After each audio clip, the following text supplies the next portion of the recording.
So welcome everyone to Seniors Week in Chestermere, Alberta for 2021.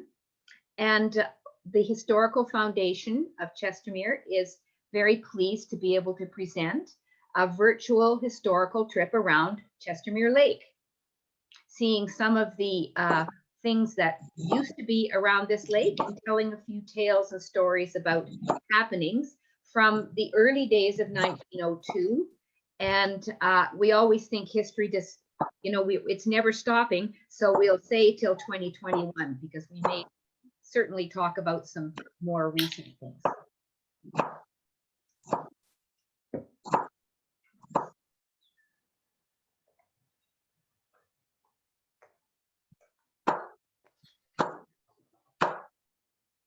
Somebody's doing something. They're not chopping lettuce. So unmuted. yeah, so if everyone can mute themselves, that will be good. I didn't mute everyone, but okay. So the Chestermere Historical Foundation acknowledges and is appreciative of the fact that this program is being delivered on the traditional lands and home of the people of Treaty 7. We are all treaty people. Those of the First Nations who signed that treaty were the Siksika, the Blackfoot, the Kainai, the Blood, the Piikani, the Pagan, the Stoney Nakoda, and Tsuut'ina Sarsi. And we are also on the home of Métis Nation of Alberta, Region 3. First, I wanted to, I'm just going to check. She can't hear that. So I hope I can't find the mute button that quickly, so we'll just carry on. So a little timeline of what was going on in Chestermere from that time. So from 1900 to 1950, it was primarily an agricultural land around here with local farmers. The Blackfoot Trail, which connects the Siksika with Calgary area, runs very nearby the city of Chestermere, and in fact crosses through some property on the southeast corner. So we know that the Indigenous people did come by here on a regular basis, and an Indigenous hammer was found on some property on West Chestermere Drive. In 1944, the Western Irrigation District leased properties to people around the lake, and we'll talk about some of those old cabins for sure. In 1976, Chestermere was a hamlet within the MD of Rockyview, but very shortly after that, the Western Irrigation District agreed to sell the properties to the Chestermere Cabin Owners Association for a sum of $1.5 million. Thereafter, the leaseholders bought their properties, and some went on the market for people outside to be able to purchase. And permanent homes started to appear then, because now you could own the land and mortgages were possible, and you could actually build permanent structures. The summer village was incorporated in 1977 with a population of 500. And then another big event was Lakeside Green Golf Course brought city water to Chestermere, and then Chestermere was able to develop some of the subdivisions. And that was in 1992. The summer village became a town in 1993, and then the town became a city through 2014, and then in the January of 2015, it was made official, with a current population of, I'm going to say, over 23,000. So this little map is going to be important for some of the sites that we're going to see as we start going on our boat trip down the east side of the lake heading south. So I have put some little stars there and a dark blue arrow. So prior to 1935, the causeway actually followed the route of that black arrow and circled around and came back to connect into the main roadway east towards Strathmore. And quite a few little buildings were in that area. And then when the causeway was moved, kind of got cut off. So as we sit where the yellow star is, which is essentially Chestermere Landing in our big launch, we can look across the road and think of what was over there in terms of the small buildings and businesses that really were at the early days of Chestermere as a lake, sort of the center of activity. we would look straight across the road, across Chestermere Boulevard, and see Webster's barn. This photograph was from 2004, but the barn doesn't look much different, except that Lorraine and Dave have really kept it up nicely. It has a new paint job and a nice new roof, and it still has the same weather vane. But that was built in 1913 and is probably the oldest building that we have in Chestermere. So the two other little stars there would indicate some of the other buildings that were up at the on that east side of the lake, and just near where the highway would be crossing. We have a picture here of, yes, because she's probably still talking. Yeah, if anyone can hear me, if you can mute yourselves, because we can all hear the other conversations. Thank you. So up in the upper left is the store that was built by the Websters. This was Orrin and Vida Webster, and that was built in 1910. They offered fishing supplies, food, confectionery, and also we think because of the wind, they may have also provided overnight accommodation.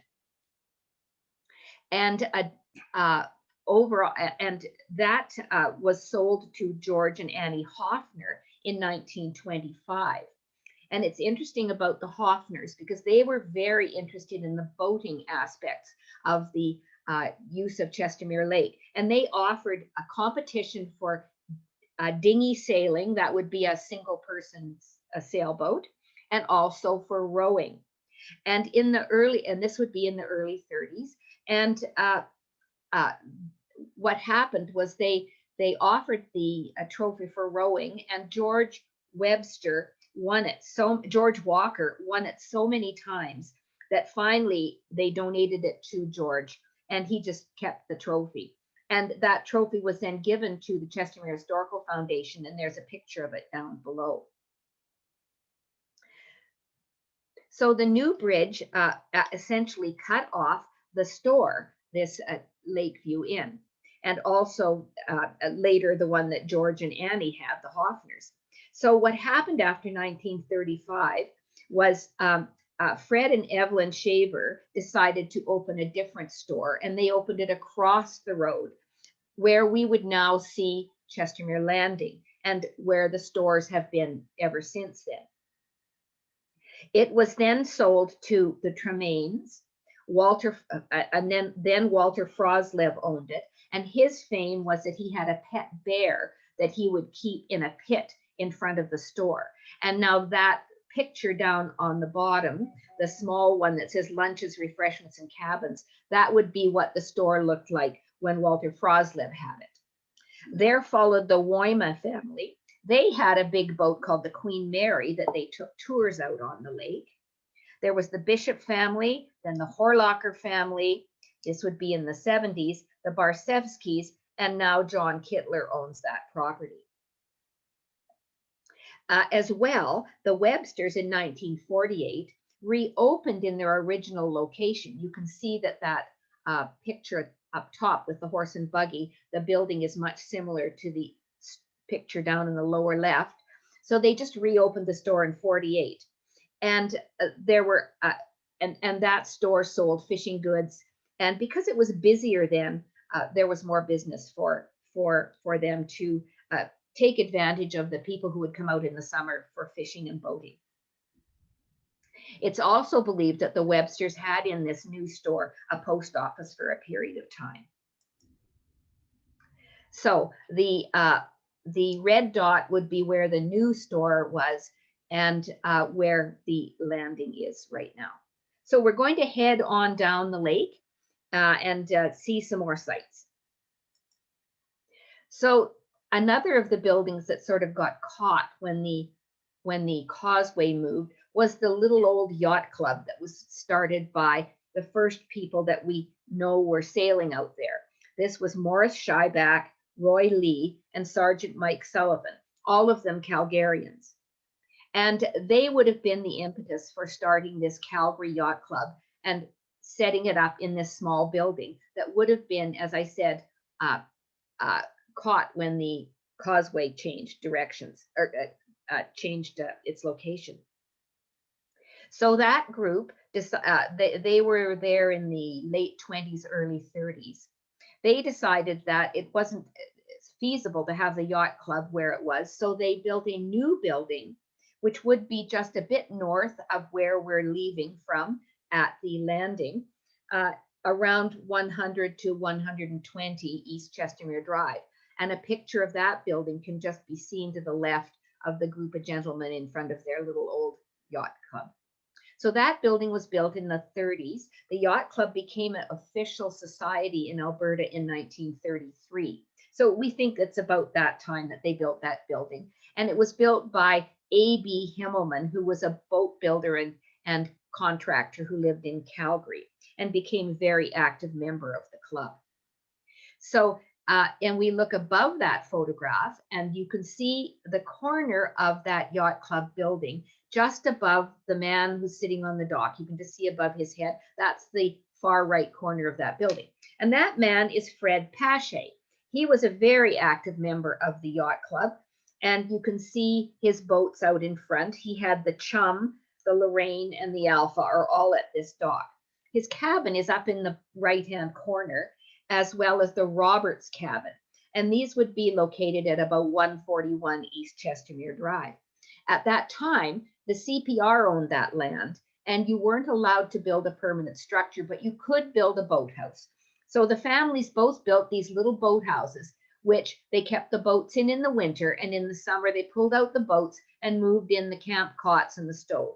So they sort of took advantage of the CPR, but they got away with it. It was just fine.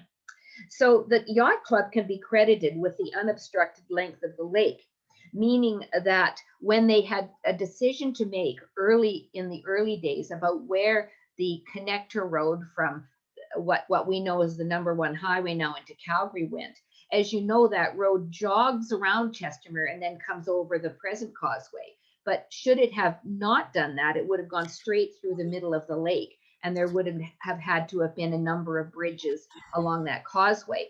Hence, it wouldn't have been a very good lake to sail on or take a boat on. So they believed that the yacht club actually, or the men of the yacht club in those early days, suggested that the causeway actually be up at the narrower north end of the lake. And you can see the back of that photograph. You can see what it says about Mr. Pache being there on the dock with his boats. So we talked about the Roberts cabin. Well, up in the upper left is Mabel Roberts building a fireplace. We believe that was done about 1943-44. And as we drive our boat by that lot, we can see that fireplace. And we can also see the mast from the Alpha, which is also now their flagpole. And Mr. Pache, he was a very active man around the lake. He started a cabin owners association in 1958. And that part of that work with the cabin owners was to set up a volunteer fire department. So there's Fred standing in front of the little truck that was purchased to be used as a fire truck. They installed a tank on the back, and it was housed in a little shed just across from where the landing would be right now and where the little shopping center is. It was used from 1960 till about 1970. But what was it used for? Well, they believe it maybe went to one fire. But what it did do was go around and water an awful lot of trees around the lake. So when Fred was interested, Fred, as I said, started the Cabin Owners Association. So he got together with a man named C.J. Yardley. They called a meeting of the 59 cabin owners and that was in 1958. And 55 people showed up, and they formed this organization that actually, in a different format, is still operating today as the Chestermere Lakefront Owners Association. Now, as we drive along, we're going to pass by the Zeitz home. And Herman and Lenny Zeitz have lived on the lake for many years. And Herman owned Happy Herman's office furniture. And he had a balloon. So he would often bring it out and fly it over the lake, as did many people in the 90s. we were often seeing people flying across and over the lake, and then they would land out in the farmers' fields just to the east of here. And that would be at about 169 East Chestermere Drive. And as we go by in our boat and our launch, we will look over to Lenny's house and we will see the big tennis court that they had on part of their yard there. And we then will see where Elaine Peake used to live. And this would be 185 East Chestermere Drive. Now, her house doesn't look like this now. And this is a picture from the Herald of someone who was driving by on the highway looking down on the cabins that are on East Chestermere Drive. But you can see some palm trees there. And it was always kind of a neat feature that the Peakes built these fake palm trees to provide some shade. Well, I don't know how much it provided, but to seem like some trees, because it was very hard to grow trees back then and find a bit of shade. But we always thought that was kind of a neat feature of their cabin. And John was a councillor in Chestermere. He died suddenly while he was in office, and John Peake Park was named for him. And Elaine served as mayor for several terms in Chestermere. And she is no longer living at Chestermere, but she was the editor of Growing Through Time, one of the history books of Chestermere. And just to locate this, you can see the roof of the Chestermere, the old Chestermere Hall up in the upper right-hand corner there, that is along Chestermere Boulevard. And this is an article from the Morning Albertan in 1912 showing what they expected Chestermere to be like. And where we would be about where that blue star is and the other little arrow. And they had imagined that there would be this Chestermere Aquatic Club that looks a bit like Chateau Lake Louise. There was going to be a jockey club. There was a town site planned. They also, where the large blue arrow was, had planned a suburban railway to come out to Chestermere from in Calgary, assuming that Chestermere would start to be like another Bowness that would be a holiday destination for Calgarians looking to take the waters. But according to this article, it says, do you want to escape smoke and dust? Do you want a nice lawn and garden where flowers and trees will grow like mushrooms, where fish are caught by the thousands? Well, that would be Chestermere. The main developer was J.A. McCullough, and they actually still own some property in and around Chestermere. And that family were the people who started Macklin Ford. Now we're tootling along and we'll be coming past 317 East Chestermere Drive. There's a house there now, but previously there was a cabin owned by Margaret Shelton. Margaret Shelton was a well-known Alberta artist. She lived from 1915 to 1984, and she lived out in Chestermere from 1951 into the 60s. She and her husband, Edner Marcellus, moved out here, and she would use this as her base for going out and painting. Margaret painted a lot of just usual things around her. She went out to the coal mining area around Drumheller and Rosebud, and did a lot of her block prints of what she saw out there. So she had a great variety of subjects that she did for both her watercolor painting and her block printing. And I believe she also used some other mediums. Anyway, Margaret was here for a number of years painting and making her prints. And that cabin was sold. And the people who bought the cabin actually found in the basement or in the little cabin 3 of her paintings, which now hang in the owner's home. So they're very lucky. And Margaret's estate gave us a painting of Chestermere, and it hangs in the Chestermere Library. Sunset Park. Now we'll be coming along near Sunset Park. Well, that's what it looked like in 1984. Not much of a park. So it was certainly beautified after that. So this picture would be standing in the park and looking sort of southeast along the highway. You can see a big truck heading out towards Strathmore there. And this is what it looks like today. Much improved. We have beach volleyball, a birth forest, picnic tables, barbecues, a nice grassy area for people to play sports. And so it says a virtual. And cross-country skiing in the wintertime. We have had a very energetic citizen who has gone out and regularly track set all around the lake so that the cross country skiers can go out and enjoy that sport on the lake. And that area was very popular in the 80s for sailboarders. And this was not an uncommon sight on the lake back then. It was just like beautiful, colorful butterflies all landing on the lake. But the problem was that people would come to Sunset Park and try and park there and then go windsurfing. And it ended up being quite crowded. And at one point, the municipality had considered putting in parking meters because it was such a problem. And we're tootling on down the lake. And now we're at about 623. And that's a picture of the little cabin that was there at 623 East Chestermere Drive. You can see how bare it was. You can see the little outhouse peeking out from on the right side there, because everyone had an outhouse in those days. And people did various things about cabins. This was a house that was moved out from the city, and it was owned by the Erickson family. And Caroline Erickson, you can see on the left, posing on the front of Peter Bodden, who was a well-known oil man back in those days in Calgary, and posing for Western Wings magazine.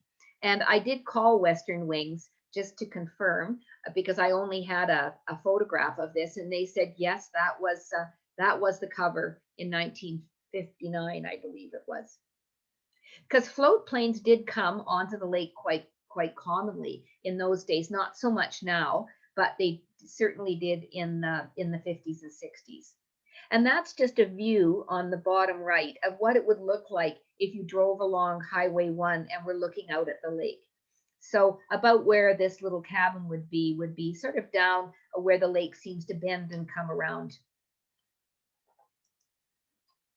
And now we're at the Yacht Club, 635 East Chestermere Drive. Oh, you say, well, the Yacht Club was up at the north end of the lake. Well, they found it wasn't that easy to sail when they were all up at the north end, because of course it's better to be in the middle of the lake so you could take advantage of the winds going either way more easily.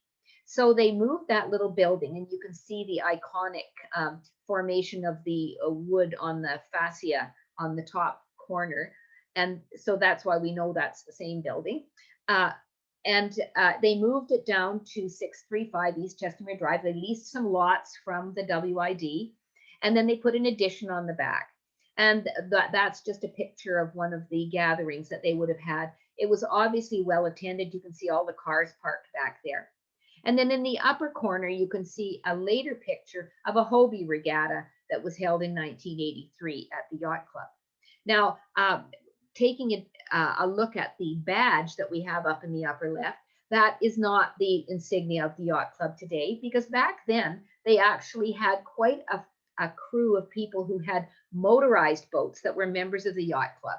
And it was included in the activities were motorboat activities as well, water skiing and things like that.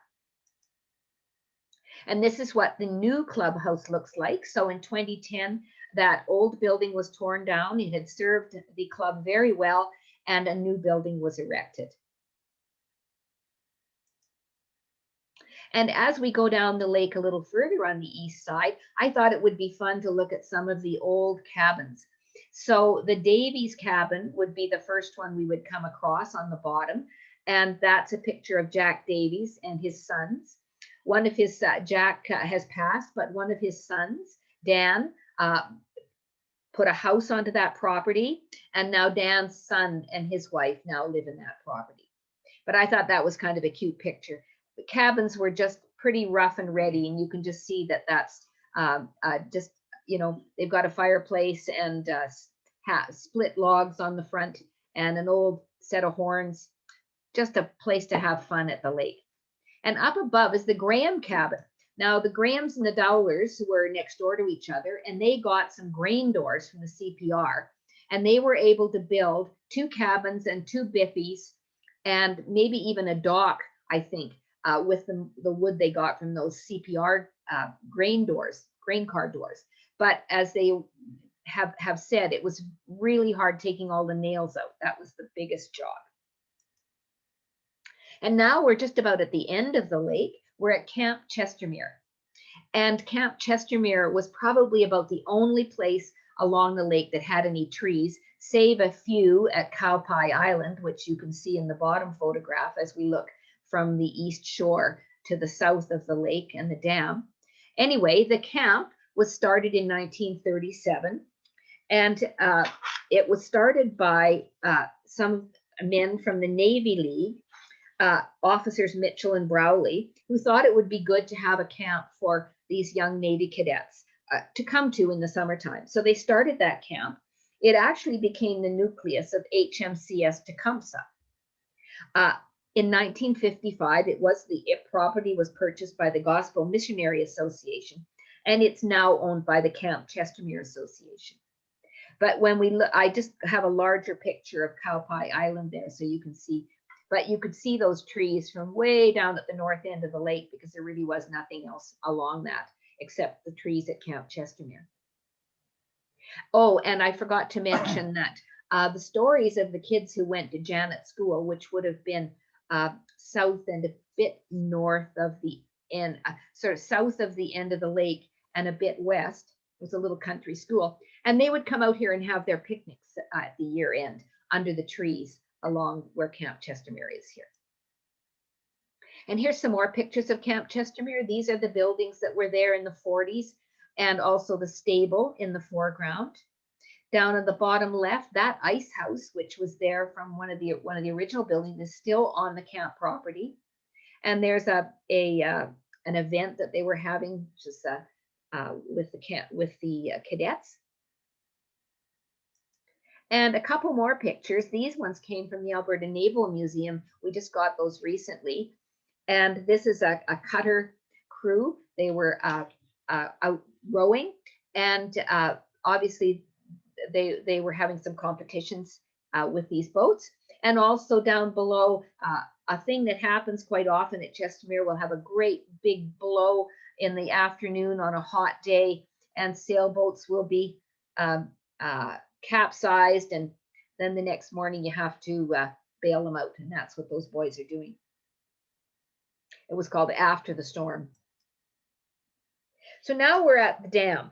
So I'm going to tell you a little bit about the building of the dam and the origins of the actual lake. And then Bill's going to take over as we go around and look at the other side of the lake. So first of all, the CPR came through Calgary in 1883.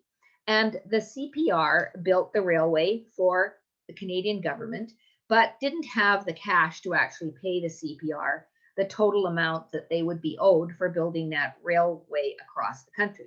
So the government gave the CPR land grant, and a lot of that land grant that was along the railway and in Alberta was very dry land.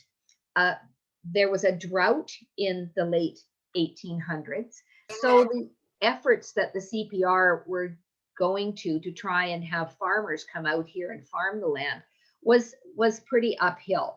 It was hard for these people who came out to understand how to dry land farm, because many of them came from Europe or from areas where there wasn't a need for that all water that program chal raha hai, main na video off karke. Can everybody please mute their microphones?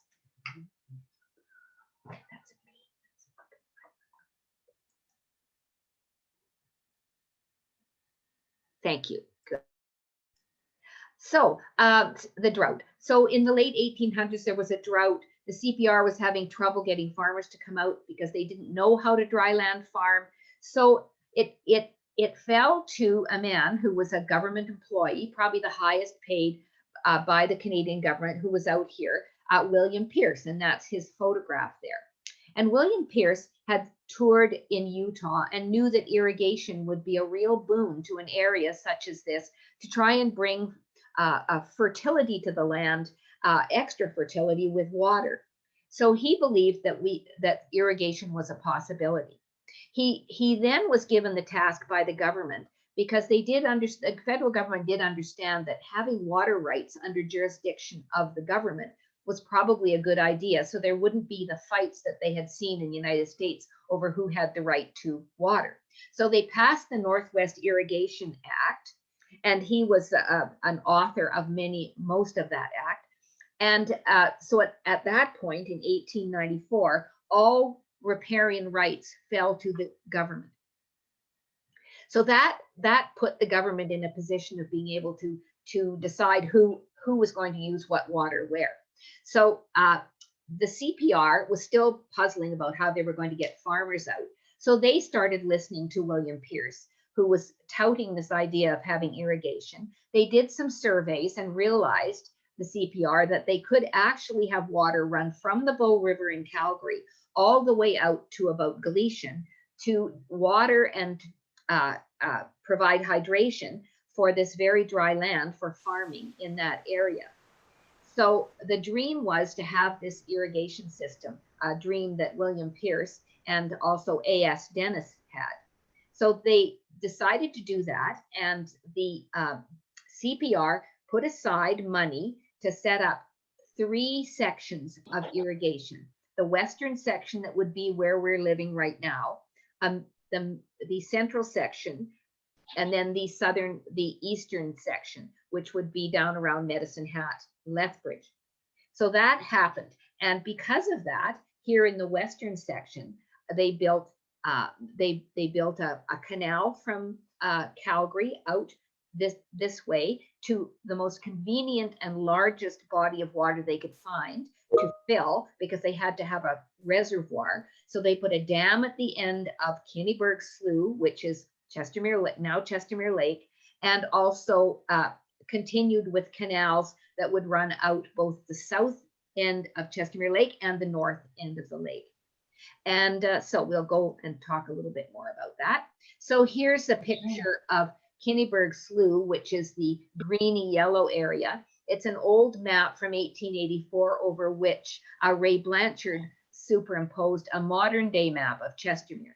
So you can see that the lake covers now a great portion of what that slough was. So it was wise for them to choose that. It was the largest body that they could find that was convenient along the way to provide that continuous flow of water from in Calgary. So, and also Kinniburg Slough was one of many sloughs that run in a sort of north and south direction along the side of Calgary in this area. So we are part of a large wetlands here that runs north and south. So this is a picture on the left of a big steam shovel that was used to build the main canal, which came out from the Bow River in Calgary to the south west corner of Chestermere Lake. As I said, the water runs out in the southeast corner and the north to the farmers.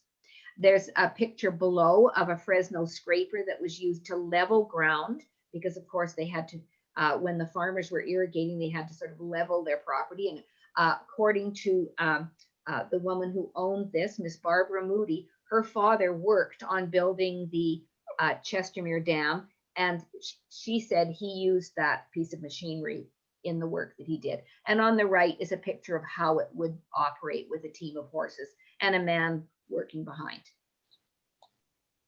So here's a picture of the map of how Chestermere fits into this irrigation system. You can see the main canal leaving Calgary on the far left. You can see it says intake and head gates on the Bow River there. And then you can see the Chestermere Lake, and you can see Shepherd Slough to be drained. So you can see what I was saying about it being part of a larger wetlands. And then you can see the main canal called the secondary A canal going out to the southeast. And you can see the other secondary canals leaving from what we would call George Lake, which is also part of the irrigation system up in the north. And that around George Lake is named for George McElroy, and Eileen's here on the program today. And this is part of her family. Their land was up in that area. And this was a map from 1910.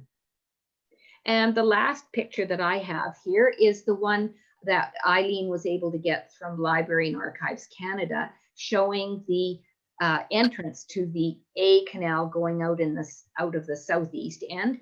We think this picture was probably taken right after the dam was built. as we see very few weeds and growth around on the top of that canal area. But this would be the crossing of the canal that you would see at the very end of East Chestermere Drive. It looks quite different now. It's quite a bit more modernized. And then who looked after all of this? Well, they had hired people who they called ditch riders to come and live around in the area near where there would be headworks and areas where they would need someone to turn the water on for the farmers and turn it off, etc., whenever the farmers would call for water. So in Chestermere, we had a ditch rider, and this picture here is of the people standing in front of the little house. That house would probably now be roughly at the corner of East Lakeview Road and Sandpiper, I think Sandpiper Way. So down in the east, not very far from where the picture I just showed you of the canal works for the A Canal. And this is the picture at the top is when they relined or rebuilt the dam in 1921 to make the slope a little less. And that's from the Glenbow. And you can see the big rocks that they're laying there, the riprap. And this would be in the fall when there was no water in the dam, in the lake, because of course the farmers don't need irrigation water in the wintertime. So they stop running water in from the city, and then it all drains out to the canals. And then they can work on the various mechanisms on the canals and tributary and arterials. And down below is a picture of what it looks like in Calgary, where the water leaves the Bow River and comes down the main canal. And that's the main canal leaving. You can see it down on the bottom as a sort of a curve out to the left. You can see the old weir that they had to raise the level of the water. So they would raise the level of the water in the river, and it would be pushed and then come down through those openings that you see running along down to the canal. In the wintertime, they would lower part of the weir, so the water would continue down the Bow, and then they would shut off those 4 black openings there, so no water would run down into the canal. Now it's Bill's turn, and we're going to talk a little bit about the Chestermere train station that was located just along the dam. So you have to imagine we are still in a boat, and now we're heading west. So we're just a little bit above the dam area. And so when we looked down at the dam, there was a CNR, Canadian Northern Railway station, and it was a fairly substantial one built on the St. James plan. I don't know whether that came out of Manitoba, but anyways, it was a fancy station. And Jennifer and I walked up the existing railway, and we couldn't find any real remains of it, but we think it's about an eighth of a kilometer in from the railway bridge there. And I believe from our looking at it is this platform would be looking south away from the lake. And then you go around and go to the lake from there. You can sort of see also that Chestermere, at the bottom image there says, "I'll show you a good time." I think that might be a little bit outdated now, but anyways, that's Chestermere was kind of a resort town. For those people who aren't from Calgary originally, Bowness was similar to that, where people would go to Bowness for vacationing in the summertime. I know my grandmother spent her summers in Bowness Park. I mean, that's a little bit hard to imagine. Also, a little bit south of the lake. So we're going past the station here. The original Blackford Trail went by there. So not the Blackford Trail that's in Calgary right now, but the Blackford Trail where the Siksika would leave the reserve in the Grecian area and head towards Calgary. So Ray Blanchard has what he thinks is a portion of the old Blackford Trail in that area. So, A kind of interesting area there. So next slide. So Jennifer mentioned this about Cow Pie Island, and this is just a little bit further west from the dam area. And when I was on council, they allowed cows into the lake to get water, and so I was a bit flabbergasted when I went down there to see you had a bunch of cows sitting in the lake, and then we had kids swimming on the other side, just up the lake there. So we actually moved to have those cows so they couldn't access the lake, because we're sure that that wasn't great for the water quality. And it was sort of stopped in about in the 90s, where the cows would go into the water. And the blue bridge that if anybody's been to the South Park, this is the inlet dam that comes in from the ditch from Calgary, and it was built in '94 by the WID. It finished off sort of the WID canal path that went into Calgary, so people now can ride their bikes or walk, mostly probably riding their bikes, from Calgary into Chestermere over this bridge. So that was placed in '94. It was a little late. I'm sorry. So the next picture, just to show you, this is Mike Jersey, and he made a homemade boat, and we actually did our previous show was on the lazy crazy days of Chestermere, and it was a video on what was happening at Chestermere Lake, where people made their own boats. Chestermere was kind of a fun place. People came out, they lived in cabins, they just kind of did a bunch of crazy stuff, and really enjoyed themselves on the lake. And a totally different atmosphere from what it is today, because now we have established homes and fancier equipment. But in those days, they had motorboats that would haul 5 people, skiers on the back of them.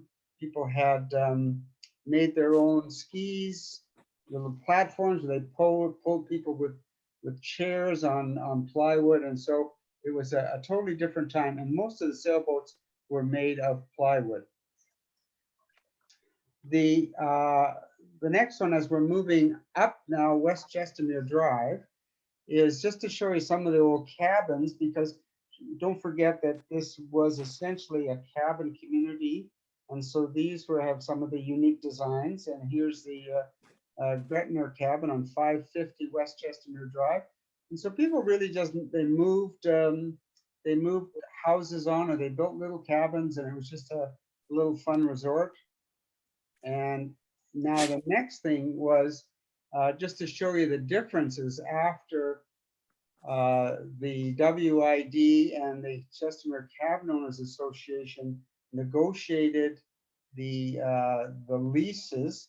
So what happened is the Chestermere Cabin Owners Association made a deal with the Western Irrigation District to buy all of the property around the lake, and then they sold that to the cabin owners who had leases, and they had the right to buy that property.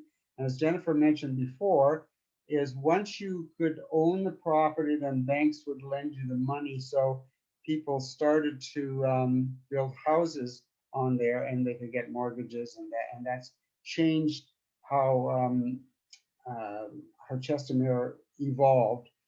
The top image is where the old Chestermere first municipal office was. And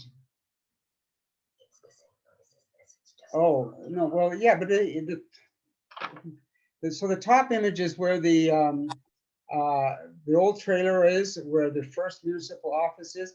And then the bottom image there is the same location, but it was where they built this fancy house. This is the fanciest house on the lake. They had a canal that drove through into the building, right into the building. I think they had a swimming pool in there. So you can sort of see how things changed a lot from the little A-frame to the original first town office, which was just a mobile home, to the Taylor's house. So we're moving up the lake on the west side. And again, just referencing that video we had about how Chestermere is totally different, as we had things like we had a boat parade where which we no longer have, but this is an old outhouse on boat owners would decorate their houses or decorate some float, and they used to go around the lake and people would stand on their dock and watch the parade, kind of like the Stampede Parade, only this was a water parade on the lake. And this photo was taken in 1980, which is Alberta's 75th celebration of Chestermere. And again, a storm just like we're having today out in the lake. And Chestermere Lake actually was one of the water skiing foundations for Western Canada, because we really didn't do much in the way of water skiing in Western Canada. And so the Chestermere got water skiing going in Western Canada, and the Pallison family started a water skiing club in 1974. And if anybody was around in Chestermere for a long time, Len Pallison was the mayor for a number of years. But here's Bunky Kunkel, who was a well-known water skier, and it's a picture of him. And also the Porter, Bill Porter's son, Ray, was also a water skier. And he placed, I believe he had a silver medal in the 1980, he won silver in Western Canada Championship. The other thing is they, which we don't have an image of this, but they actually had in the middle of Chestermere Lake, they had a jump. And so people would haul, would go water skiing, go over the jump that was in Chestermere. In 97, we had the police fire games. And here's a picture of Patrick Cormack from Lake Havasu. He was the winner. They were held in the north end of the lake.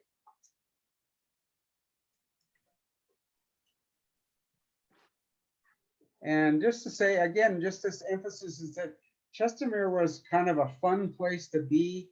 There's lots of stuff that was different than happening in Calgary. And you can see that they had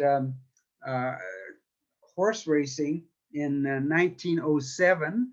So the horses would go on the ice, and I guess you could make bets, and so activities that you don't normally see now. And also, for a number of years, we had boat race or motorcycle races on the northern end of the lake. And I believe that stopped about 5 or 6 years ago, partly because the noise that would put up is a lot of the residents weren't that keen on them being so loud.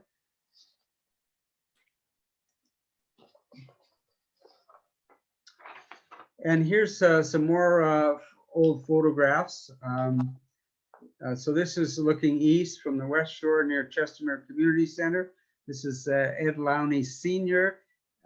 In looks like an old canoe of some sort, but you can see all the people in the boat. There's 2, 4, 6, 8, 9 people in the boat.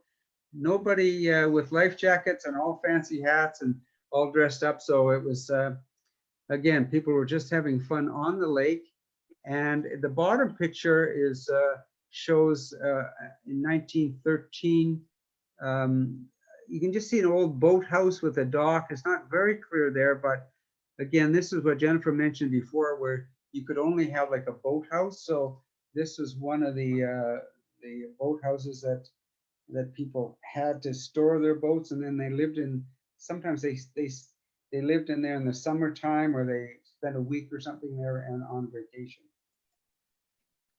And this is the original hall that was at Chestermere.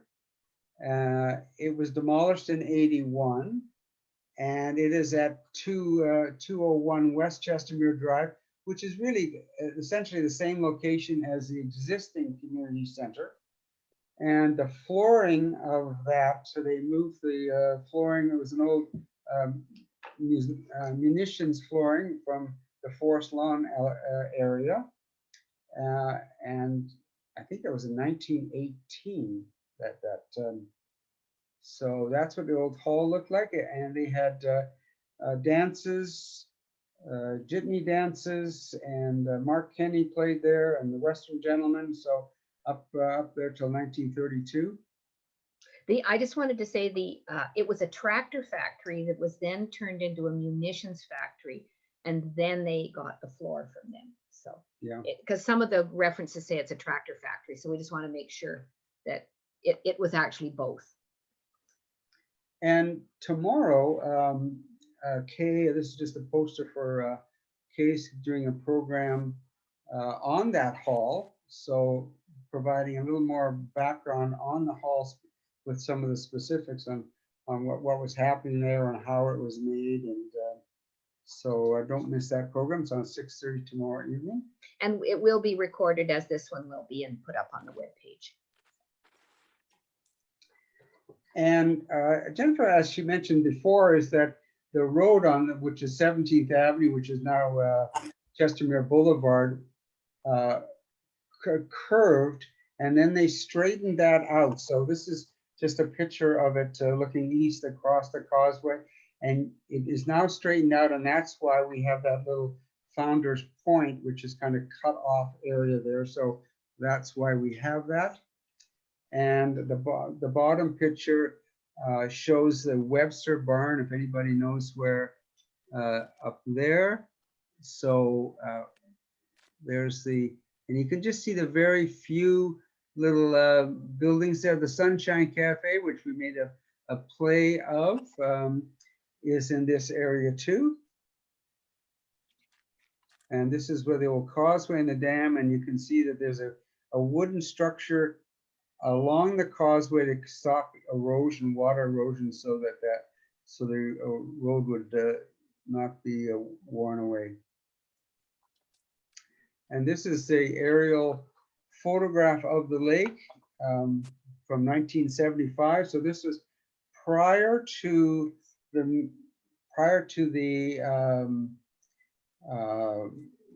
becoming a summer village. So you can see how very few properties there were there, how very few, there's a few trees coming up, but you can see there's not much population on there. And then the little, what I mentioned before is this, right in the corner there where you see the causeway go by, you see a little swing road there. That's why we have Founder's Point. That's sort of the Founder's Point area there that I was talking about.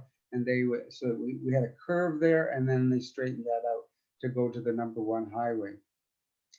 And again, how things have changed, although things are starting to come back to what they were, is that the bottom picture just shows you the activity on the lake.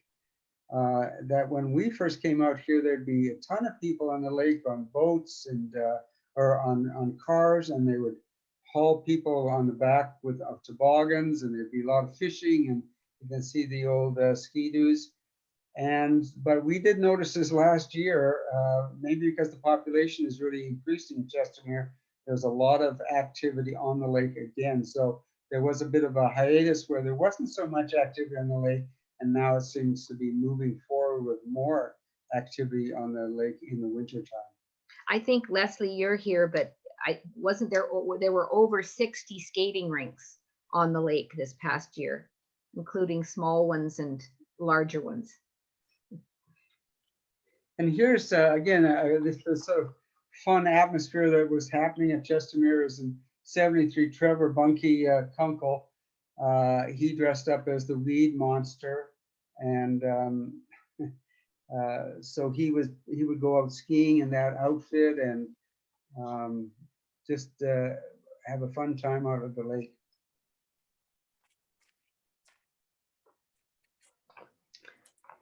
So again, we just want to thank everybody and for taking this virtual tour around the lake.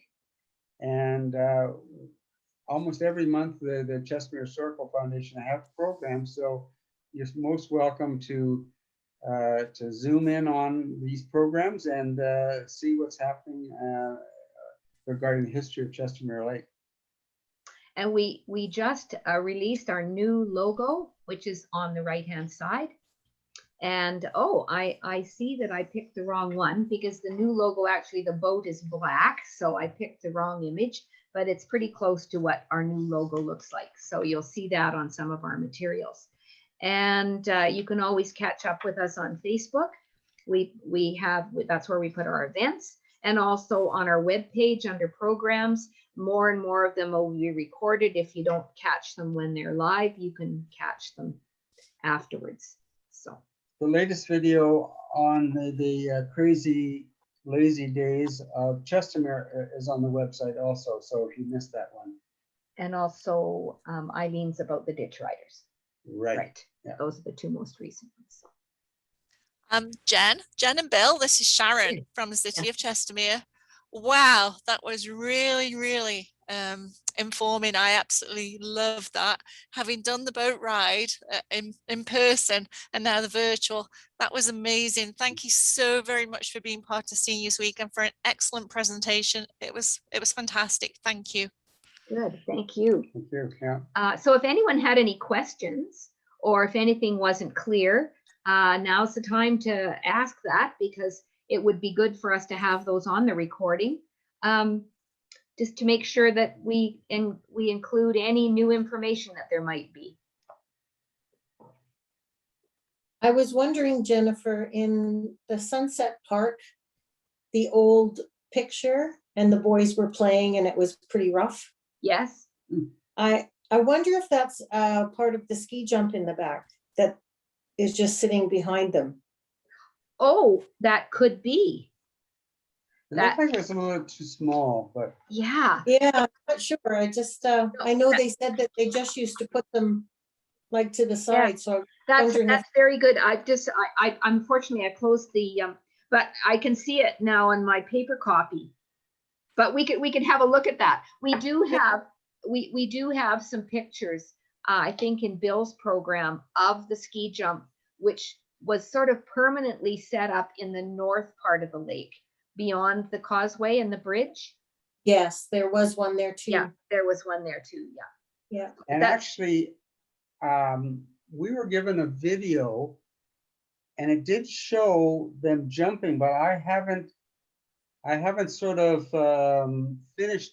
I haven't finished it. I was just thinking about that, and this was sort of prior to us putting things on the web page. But that would be something that I should do, is to, you kind of have to edit it, but to show people jumping over the this structure. It was a pretty substantial structure that they were going over, and lots of fun anyways.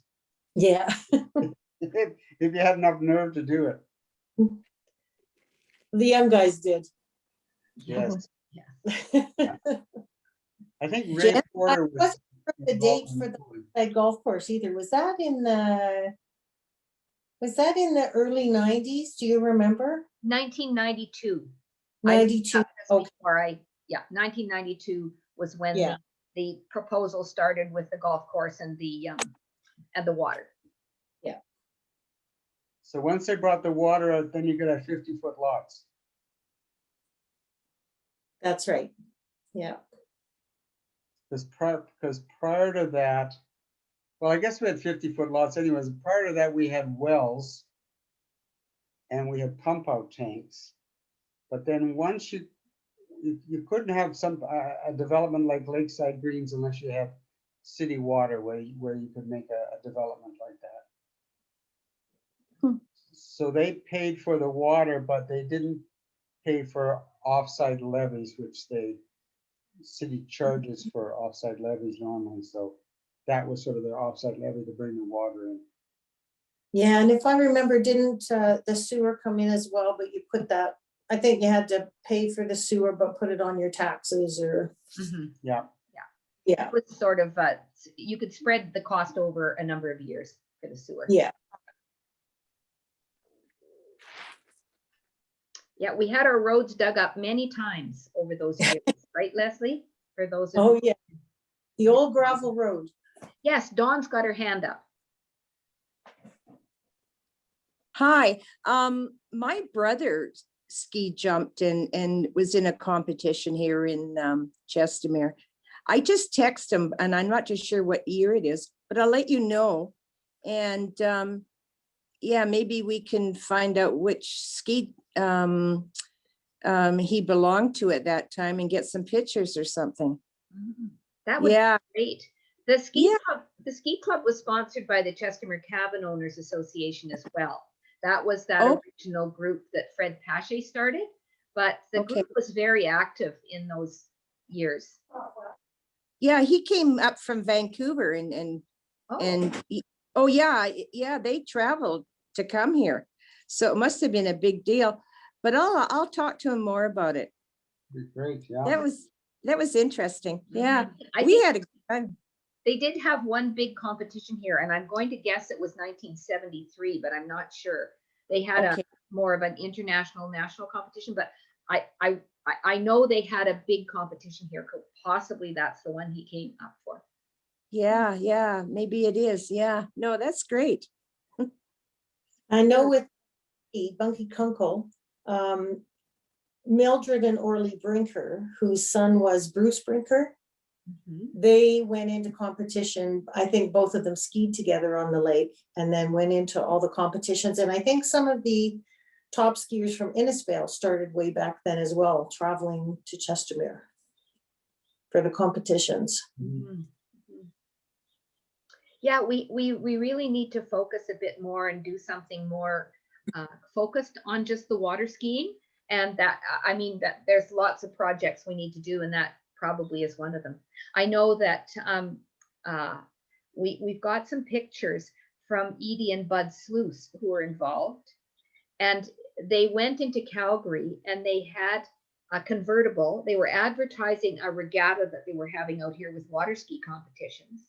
And they had kids following behind the car with ski ropes on roller skates.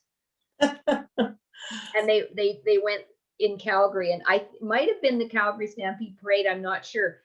And Edie's son Brett couldn't be sure that that's where they were, but we've got photographs of these convertibles full of kids with kids on behind.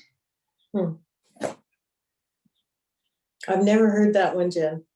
Yeah, I hadn't either. It was yeah, Brett Hobbs told me about that. So he lives in his mom and dad's house, Edie and Bud's house.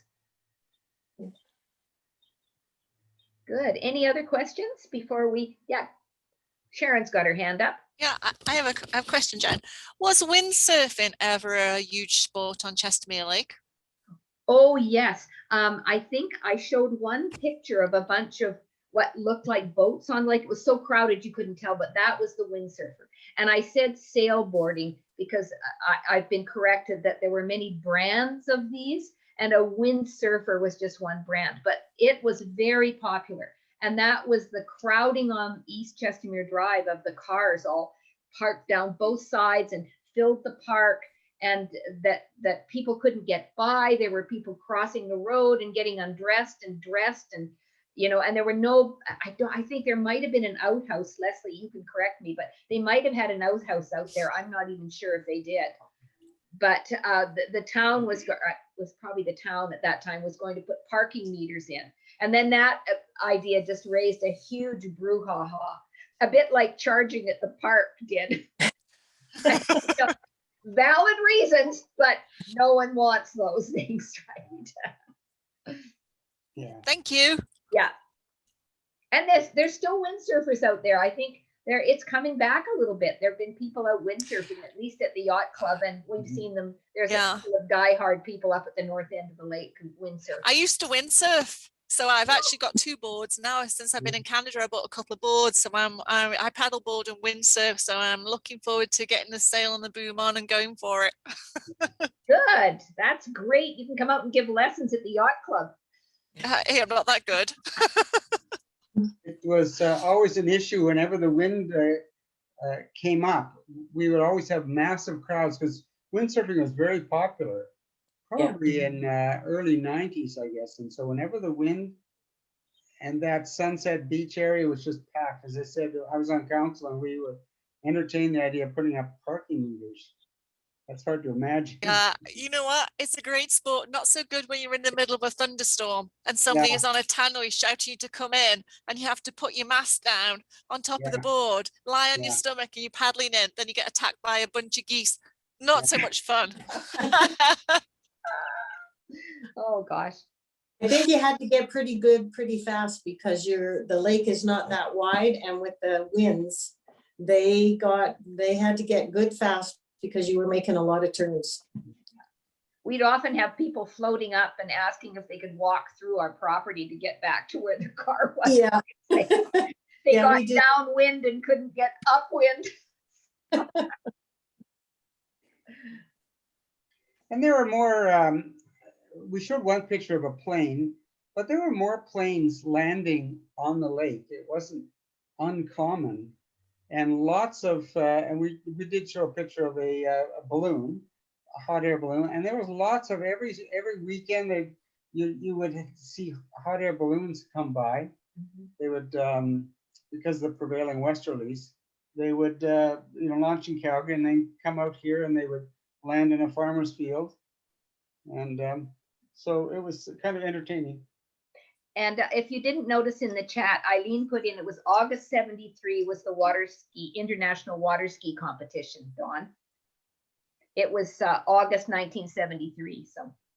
Okay, I will talk to him about that. Yeah.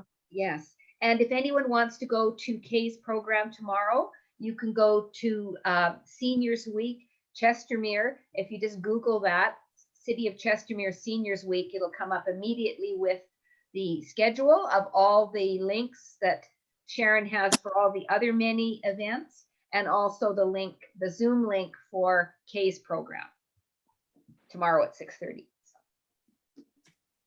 Brilliant. Look forward to that again. Thank you very much. This was absolutely amazing. I'm so glad you're part of Seniors Week, because you guys are the go-to people for these presentations and you do an excellent job. So thank you on behalf of the Seniors Week committee. Good, and You're thanks welcome. everyone. Go to our website and have a look around, see what we've got, and maybe we'll see you tomorrow night at Kay's program about the old hall that was built from the munitions factory, tractor factory floor. So I just noticed Eileen put that the reason why we don't see so many balloons is it was they would have to land in farmers' fields to the east of here, and I think it became quite disruptive. So much destruction of the crops. So, okay.